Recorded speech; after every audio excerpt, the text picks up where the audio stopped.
അസ്സലാമലൈക്കും നമസ്കാരം. ഞാൻ സീന ഇക്കരപ്പടി. ഞാനിപ്പോൾ ഉള്ളത് തൃശ്ശൂർ ജില്ലയിൽ അന്നമട പഞ്ചായത്തിൽ മാമ്പ്ര എന്ന് പറഞ്ഞ സ്ഥലത്താണ്.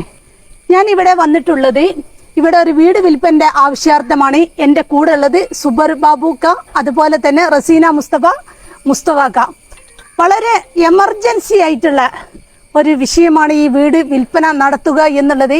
ഇതുവരെ നിങ്ങൾ എന്നെ ചാരിറ്റി വീഡിയോയിലാണ് കണ്ടിട്ടുള്ളത്. പക്ഷേ ഇത് എമർജൻസി ആയിട്ട് ഒരു കാര്യമാണ്. ആവശ്യക്കാർ ഇതിന്റെ അടിയിലുള്ള നമ്പറിൽ കോൺടാക്ട് ചെയ്യുക. ഉടമ ഇതിനെ നമ്മളോട് ചോദിക്കാൻ ആവശ്യപ്പെട്ടിരിക്കുന്ന വില 30 ലക്ഷം രൂപയാണ്. ആവശ്യക്കാർക്ക് വിളിക്കാം. ഈ വീഡിയോ മാക്സിമം ഒന്ന് ഷെയർ ചെയ്യുക. ഷെയർ ചെയ്യുന്ന സുഹൃത്തുക്കൾക്ക് സുബൈർ ബാബു റിയൽ എസ്റ്റേറ്റിന്റെ വക നമ്മൾ 30 പേർക്ക് 300 രൂപ വെച്ച് സമ്മാനം നൽകുന്നതാണ്. വളരെ എമർജൻസി സെയിലാണ്. അതുകൊണ്ട് തന്നെ നിങ്ങൾ മാക്സിമം ഈ വീഡിയോ ഒന്ന് ഷെയർ ചെയ്ത് ആവശ്യക്കാരിലേക്ക് എത്തിക്കണമെന്ന് വളരെ താഴ്മയോടെ അഭ്യർത്ഥിക്കുന്നു. Thank you. നെക്സ്റ്റ് വീഡിയോയിൽ കാണാം.